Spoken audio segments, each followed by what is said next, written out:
Hi everyone, I wasn't planning to make a video today, but there's something really important that has come up. I just watched this video a little while ago by Steve Fletcher, and it's about the Obama portrait, and I pulled up the link that he has over here, but it's this portrait over here. And what Steve Fletcher is pointing out in this video is that he actually has 6 fingers in this portrait, and that's actually the next thing that I wanted to talk about when I said that I wanted to talk a little bit more about the mark of the beast. Okay, first I just want to show you what happens when you put in just the word Obama in the tables. You actually come up with 72 matches, and that's a very important number that I'll talk a little bit more about in a second. But it comes up in this one verse over here in Genesis 4:18. It's interesting that it's verse 18. And this is talking about the lineage that comes from Cain. This is the very first verse that comes up in Genesis 4 when it talks about the lineage that comes from Cain. As you can see, it starts out with verse 17. It says, "And Cain knew his wife, and she conceived and bare Enoch. And he builded a city, and called the name of the city after the name of his son Enoch. And unto Enoch was born Irad, and Irad begat Mehujael, and Mehujael begat Methusael, and Methusael begat Lamech." And I've talked about this before, how there's 2 Enochs in the Bible. There's a good Enoch and an evil Enoch, the one that comes from Cain. And there's 2 Lamechs, and Lamech lived 777 years. So that's another indication of the year. And then we have the verse over here in verse 17 where it says, "And Cain knew his wife, and she conceived." And so this comes up in verse 17, and then the lineage begins over here with verse 18.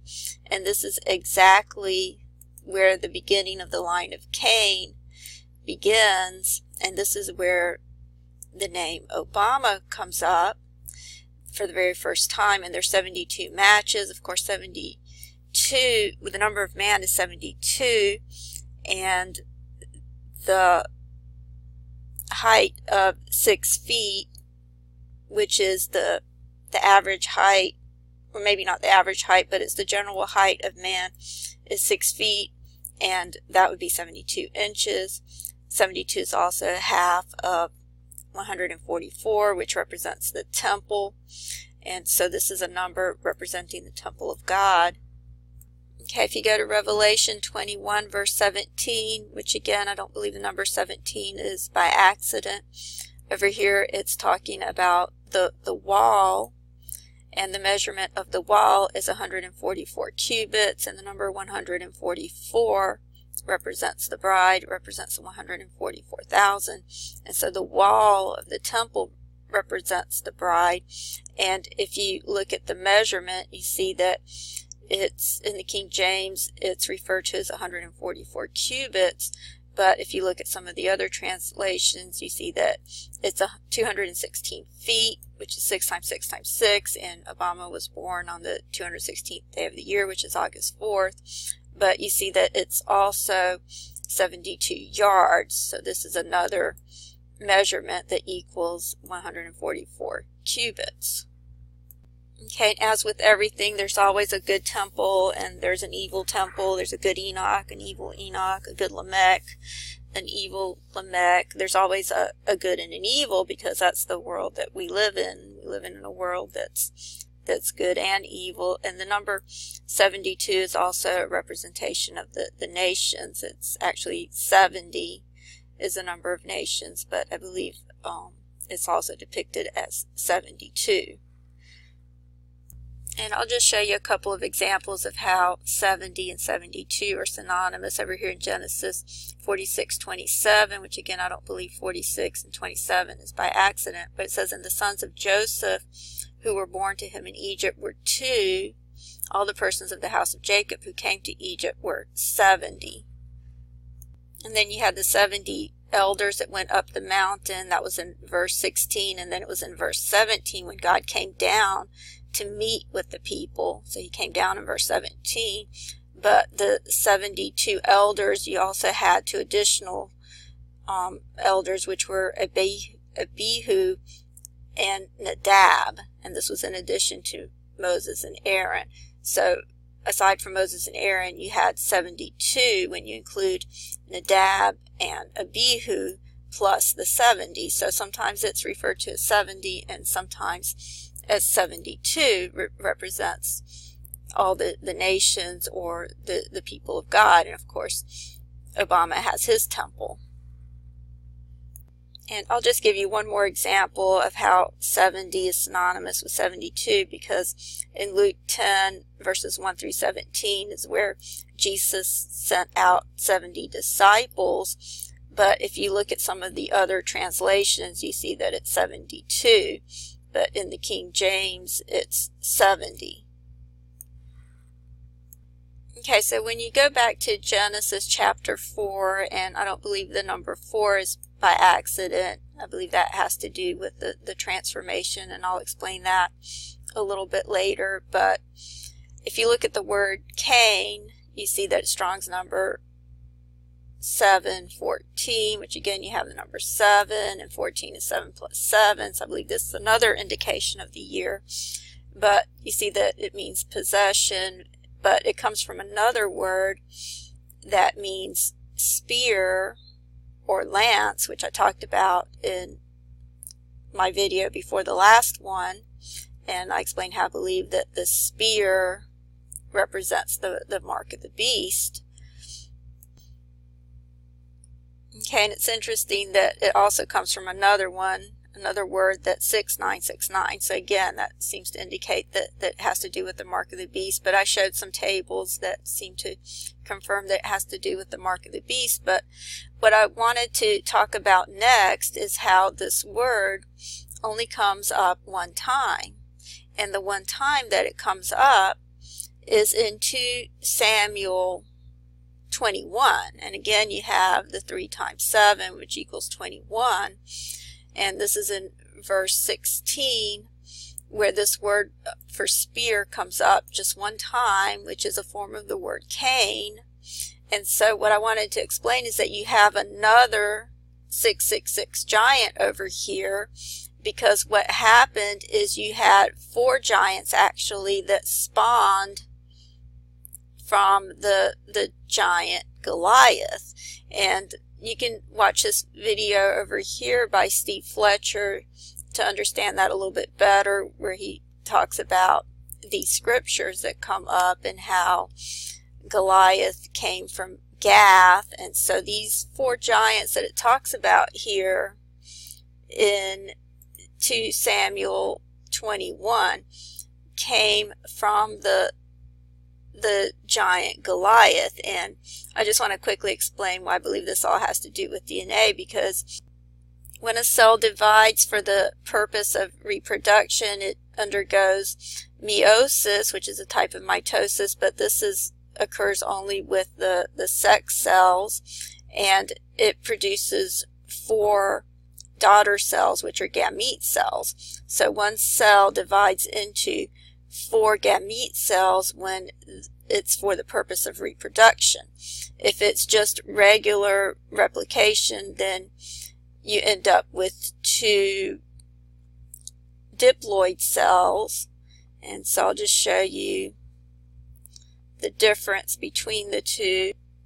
Okay, if you look at this image over here, it shows you the difference. With meiosis, it produces 4 daughter cells, and with mitosis, which is just regular DNA replication, it produces 2 diploid cells, and then with meiosis it produces 4 haploid cells. So these each have 23 chromosomes, and these each have 46 chromosomes. Okay, so as always, there's an underlying theme that has to do with DNA, but what you see is that 4 giants were spawned off of the giant Goliath, and so there is another beast system being represented over here in verse 21, where you have one of the 4 giants that had the 6 fingers and 6 toes. Okay, so what I wanted to show you is how this all has to do with DNA. You have another reference over here, which is the weaver's beam. It says the staff of this giant was like a weaver's beam. Okay, and if you look at this word, this is Strong 707, and you can see that it says it means to weave or to braid like Samson's hair. And it's really important that there's a movie coming out about Samson as well, but as I've mentioned before in a previous video, I believe that the braid represents the DNA, and that's where Samson got his strength from. Okay, and then the word beam is this word over here in the Hebrew, which is manure, and there's a similar word in the Greek as well. I probably didn't pronounce that correctly, but as you can see here, it's talking about heddles and a loom, and I'll show you what that looks like in a minute, but it also is represented by a yoke, and I had talked about how I believe the yoke represents DNA as well. But if you look up this term heddles of a loom, you can see what that looks like, and you can see how this is all a representation of DNA. And this is a picture of the structure of DNA, and you can see how it forms a lattice with all the molecules. Okay, so another thing that I wanted to point out was over here in verse 16. It says, well, I'll start with verse 14. It says, moreover, the Philistines had yet war again with Israel. And I explained how the Philistines means another race or aliens. And David went down and his servants with him and fought against the Philistines. And Ishbenadab, which was of the sons of the giant, the weight of whose spear weighed 300 shekels of brass in weight. So this time the spear weighs 300 shekels of brass, and both the numbers 3 and 6 have to do with DNA. I could try to explain that later. And over here it says, and he being girded with a new sword. And if you look at this word sword, you see that it's in the italics. So it's not actually a sword. In the Hebrew, it just says, and he being girded with, and the word over here in the Hebrew means a new thing. So he's girded with a new thing or fresh thing. But if you look at the word in Greek, it's this word right here. And so I had pulled up an image of that, and if you look at the images, you can see how this looks like DNA. It coils like a helix, and then you see a braided instrument over here. So this was some type of instrument that was used in ancient times, and you can see the word right here. I just copy and pasted it, and it means a pin. So it looks like a pin or a needle, but as you can see from these images, it also looks like DNA. And I'll just enlarge it so you can see it a little better. Okay, so Goliath being girded with something new reminded me of this Jaguar commercial over here that Jonathan Kleck has talked about. And by the way, there was an excellent video that was done by Jonathan Kleck as well about this portrait. And you don't even need to overlay this picture to be able to see the antennas that are created in this foliage over here. And I'll just show it to you enlarged, but you can see that negative space that he was talking about very clearly over here, so you can see the antennas. Okay, so in this video they're saying that a new boss needs a new plan.